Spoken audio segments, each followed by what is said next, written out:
嗨，大家好，我是苏森，欢迎来到 Garden 365新西兰生活频道。今天呢，我们一起来移苗。移苗一个最重要的环节就是加底肥。如果我们底肥加得好，即使我们不会追肥也没关系，也能够得到一个相对比较满意的种植收获。让我们一起开始吧。移苗时，我加的底肥最主要是以羊粪为主。根据不同蔬菜的不同需要，我还会适当的加一些血骨粉和我平时收集的晒干碾碎的鸡蛋壳，还有我们平时做的厨余堆肥，这些呢都可以作为底肥。我们先来种几颗辣椒，根据我小菜筐的尺寸，我给它们每颗相隔40公分左右。辣椒属于浅根作物，它的根系不是很发达。有一些辣椒的茎干不是很粗壮的品种，我们可以2颗种在一起，这样2颗辣椒之间能够互相支撑，不容易出现倒伏。由于根系并不是很发达，就不会过度的争夺养分，导致植株的营养不良。我买的这几颗圆椒，最后它的植株会长得很高很大，所以我就把它们分开来种。底肥我们先加1把羊粪，再加1把鸡蛋壳，鸡蛋壳含钙。辣椒、番茄如果缺钙，就很容易得祈腐病，所以在辣椒和番茄移苗的时候，我都会加1把鸡蛋壳做底肥，然后再加1小把血骨粉。我们从店里买的苗叶子长得都非常大，他们用的育苗土里的氮肥非常充足。我们在菜园里经常用的羊粪还有厨余堆肥，虽然也含有其他的营养元素，但是呢，最主要还是以氮为主。所以我们经常会遇到这种情况，植株长得很大，叶子也很健康，油绿油绿的，但是花苞呢却很少。如果你也遇到过这种情况，就说明氮肥太多了，需要加一些血骨粉，也就是磷钾肥。我们把辣椒苗靠近地面的叶子还有侧芽，在移苗的时候就把它摘掉，不让它过多的消耗养分。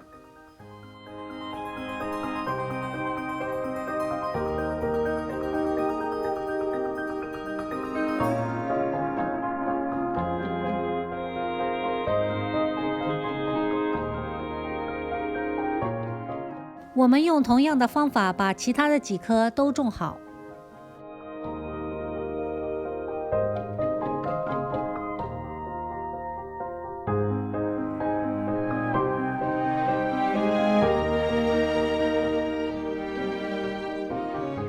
这些苗我从店里买回来之后，在 deck 上养了几个星期。这几个星期小苗长大了不少，有的已经开始有花苞了。如果在移苗的时候，我们就看到第一个花，我们要把它摘掉，不要。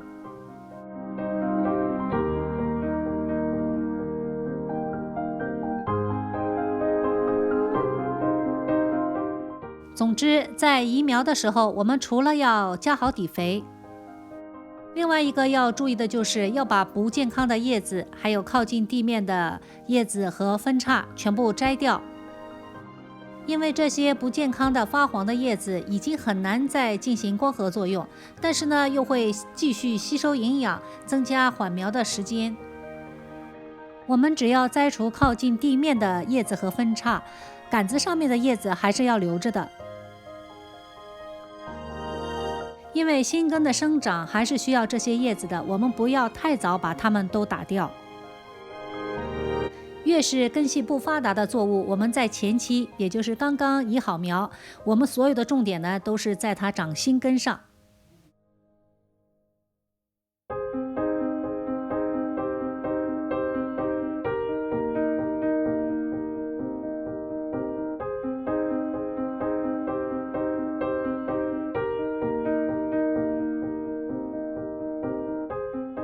番茄的底肥我加的和辣椒一样，也是羊粪、鸡蛋壳和血骨粉。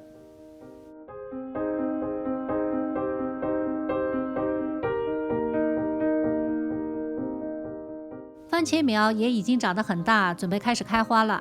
一般在苗期开的花呢，我都不会留，也就是第一穗花我会把它去除。原因很简单，苗还没有移，根和叶子都还没有长好，哪有过多的营养提供给果实呢？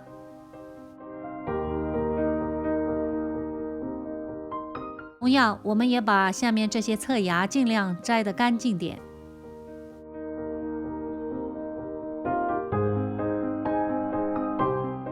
接下去我要种2颗韩国的绿南瓜 Green Pumpkin， 我是在韩国店 One Market 买的苗，其实它就是一种西葫芦。这次加体肥呢，我们就用到了自己做的厨余堆肥，还有羊粪，就不再加血骨粉了。原因很简单，因为这2棵苗呢不大，而且也没有几片叶子，所以呢，我们就需要大量的氮肥来促进叶子的生长。我可不希望小苗还很小就开始开花结瓜了，这样的瓜呢也长不好。所以血骨粉我们就等到它叶子长好，开始爬藤了，在开花之前呢，我们作为追肥。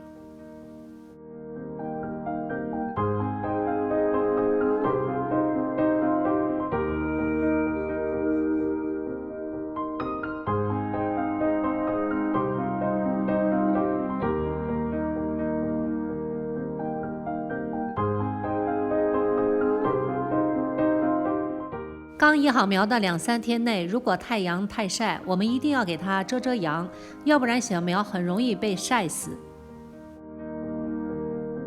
这颗苦瓜我盖的塑料花盆被风吹走了，所以它就被晒蔫了。另外2颗呢还算健康，正在缓苗。只要我们的底肥加对加足，就能起到事半功倍的效果。就算我们来不及追肥也没关系，也能得到一个满意的收获。原理非常简单，根据需要，如果你希望它长叶子，那么就加一些羊粪、厨余堆肥，还有咖啡渣肥，这些都是很好的氮肥。如果叶子已经长得很茂盛了，需要开花结果，那么就需要加一点血骨粉。知道了这个原理，相信你也会给自家的蔬菜加底肥了吧？这就是我今天全部的分享，希望大家能够喜欢，同时非常欢迎大家订阅我的频道。谢谢大家的收看，我们下期再见。